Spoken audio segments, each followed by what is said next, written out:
God of War Ragnarök erscheint am 9. November 2022 und ihr fragt euch jetzt sicherlich, okay, welche Edition ist denn für mich die richtige? Diese Frage kläre ich natürlich mit euch und für alle, die limitierte Spieleditionen sammeln, also Collectibles sammeln von diesen Spielen, bleibt gerne dran, denn bald habt ihr die Möglichkeit, eine sehr limitierte Version von God of War Ragnarök zu kaufen, bevor sie dann wieder weg ist und für viel Geld nur noch bei eBay zu finden ist. Also bleibt gerne am Start.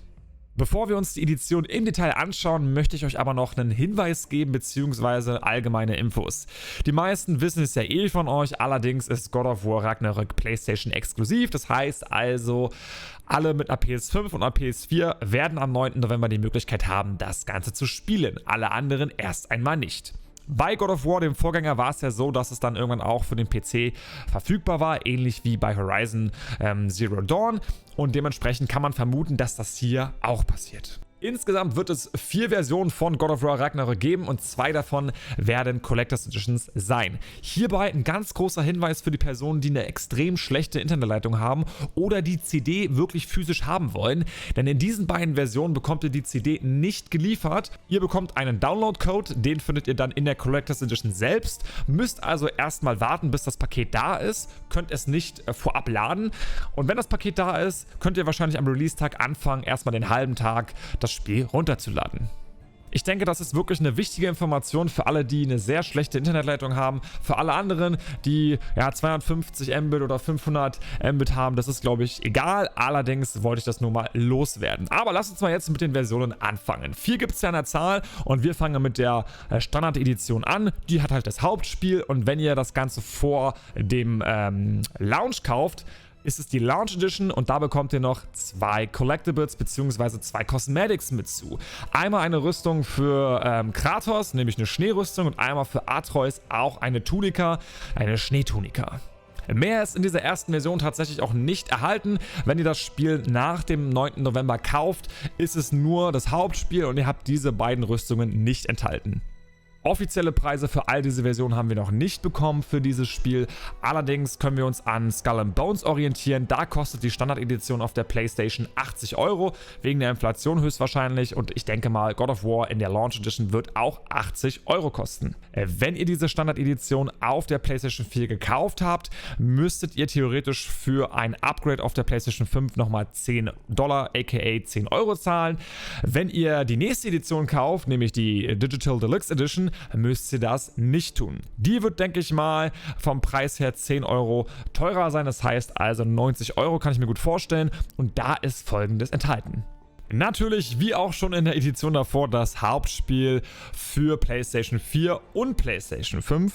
Dazu gibt es eine Rüstung für Kratos, eine Darkdale-Rüstung und eine dazu passende Kleidung für Atreus, die tatsächlich in dem Fall nur kosmetisch ist.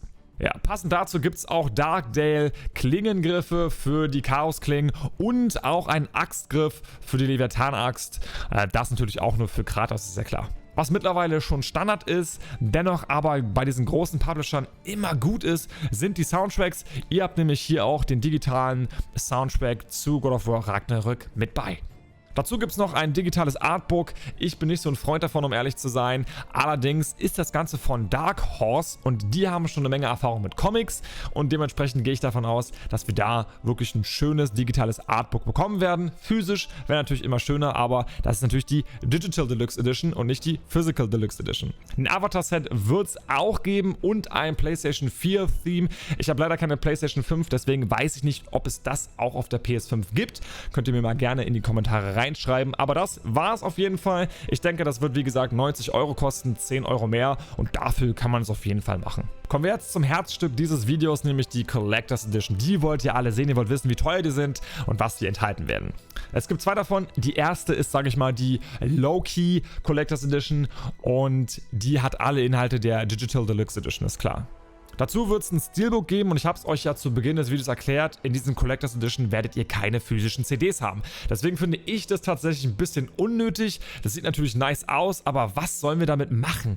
Also, was will der Collector damit machen? Er kann doch nicht mal seine CD da reinmachen und müsste theoretisch für $60, wollte ich gerade sagen, für 80 € sich nochmal eine CD kaufen, nur damit er die da reinmacht.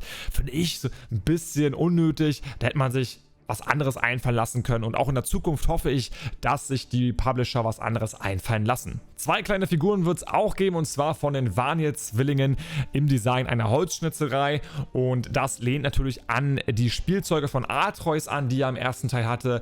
Damals waren das die Huldra-Brüder, gab es auch in der alten Collectors Edition. Und hier jetzt wird das Set quasi komplementiert mit den Vanir-Zwillingen oder mit den Zwillingen von Vanir oder Vanirs. Ich bin raus, Leute. Machen wir weiter. Es gibt nämlich auch ein Würfelset, ein Zwergenwürfelset mit einem Holzlook und einem kleinen Beutel, wo Yggdrasil drauf ist, der Weltenbaum. Sollte einem bekannt sein, wer auf meinem Kanal ist, der verfolgt ja Assassin's Creed Valhalla und weiß, was Yggdrasil auf jeden Fall ist.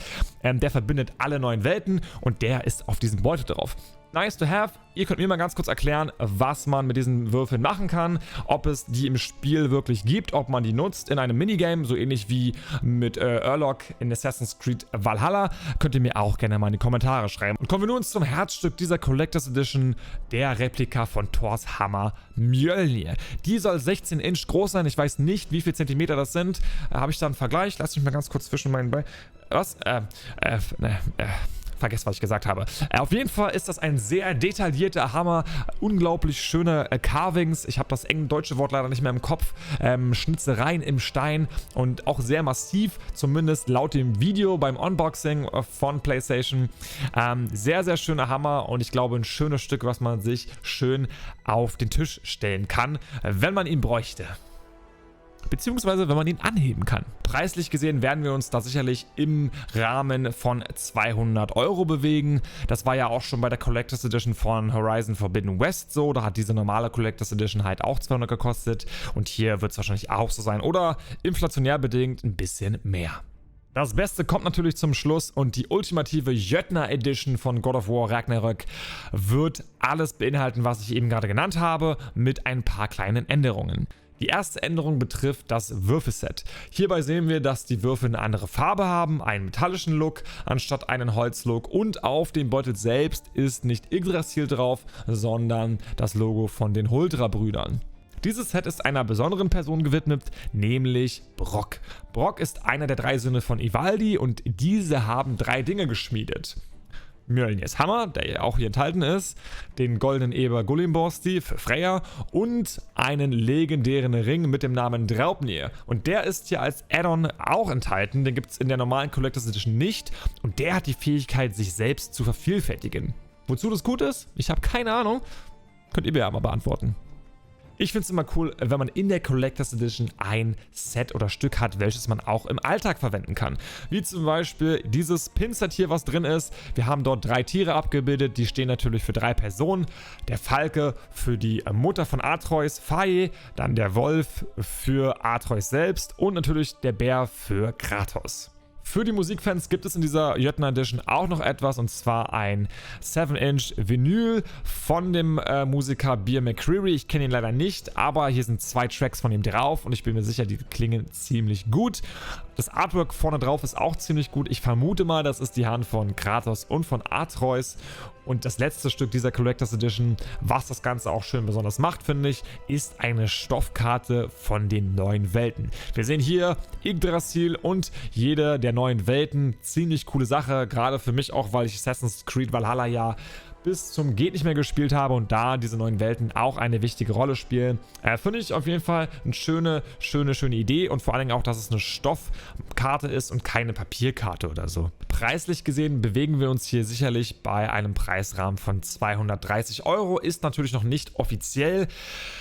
Muss ich aber sagen, fände ich, also 30 € für die Pins, für die Karte, für den Ring, für die Würfel, veränderte Farbe und für das Vinyl kann man machen, aber im Allgemeinen 230 € für so eine Collectors Edition ist schon ziemlich happig. Doch welche Version werdet ihr euch kaufen? Lasst es mich gerne mal in den Kommentaren wissen und wenn ihr bisher diese Übersicht gut fandet, lasst doch gerne mal einen Dränger-Daumen nach oben da. Es ist lustig, dass ich das sogar in hier God of War Videos sagen kann. Passt ja auch tatsächlich. Dennoch jetzt die Frage, für wen ist das hier geeignet? Für wen ist diese Edition geeignet? Beziehungsweise generell für welche Spieler. Ich sage mal so, wenn ihr Roleplay-Games feiert, wenn ihr Valhalla feiert, wenn ihr Horizon Forbidden West feiert, ist generell God of War eine coole Sache. Ich denke mal, mit der digitalen Deluxe-Edition könnt ihr nichts falsch machen. Da habt ihr ein Artbook, da habt ihr ein bisschen Schnickschnack, ein paar extra Cosmetics. Ich glaube, für den Start kann man das auf jeden Fall machen für God of War. Ich weiß jetzt, dass God of War nicht so dafür bekannt ist, dass die fette Mikrotransaktionen drin haben. Also kann man da den Support schon da lassen. Für alle anderen, die Collectors Editions für 200 €, vermutlich zumindest, kann ich für den normalen God of War Spieler nicht empfehlen. Ist einfach schon eine Menge Geld. Aber wenn ihr sagt, hey, ihr seid jemand, der sich die Dinge in das Kallax-Regal stellt, hinter einem, oder der Figuren sammelt, oder eine Person, die alles haben will, was Collectors Edition angeht, ja, dann würde ich gar nicht die Collectors Edition angucken, sondern ich würde gleich die Jötnar Edition mir schnappen. Und da kommen wir jetzt auch schon zum Punkt, denn das Ganze wird wahrscheinlich sehr schnell vergriffen sein. Ich habe mal geguckt, die teuerste Edition von damals von God of War 1 kostet, lasst mich gucken, die Stone Mason oder Stone Mason Edition kostet mittlerweile schon bei eBay und bei anderen Plattformen um die 500, 600 €. Hat ursprünglich damals, glaube ich, auch 200 gekostet oder 230, ist schon ziemlich heftig. Und ich hatte ja zu Beginn des Videos gesagt, dass diese Versionen bald gekauft werden können, bevor sie ausverkauft sind. Und wann ist das denn? Ja, am 15. Juli um 16 Uhr deutscher Zeit. Das heißt, schon diesen Freitag um 16 Uhr könnt ihr euch das Ganze kaufen. Und ich wünsche euch dabei viel Glück. Ich hoffe, ihr bekommt eure Wunschversion. Ihr könnt mir gerne mal reinschreiben, welche Version ihr euch vorbestellen möchtet, beziehungsweise ob ihr es geschafft habt, eure Wunschversion zu kaufen. God of War Ragnarök könnte das Ende für Kratos sein oder eine Wiedergeburt, wir wissen es nicht, aber für mich ist das auf jeden Fall jetzt das Ende. Ich hoffe, diese Übersicht hat euch geholfen. Wenn ja, und wenn ihr nichts verpassen wollt mehr, was God of War Ragnarök angeht, dann lasst jetzt gerne ein Abo da, vor allen Dingen mit der Glocke, dann verpasst ihr das nicht. Ich würde mich da mega freuen und tatsächlich jemand aus dem Valhalla-Universum auch, nämlich Eivor. Was? Höre ich da die Glocke? Nice. Jetzt heißt es für euch abwarten und Met trinken. Auf dass wir uns im nächsten Video wiedersehen. Bis dahin, euer Eivor.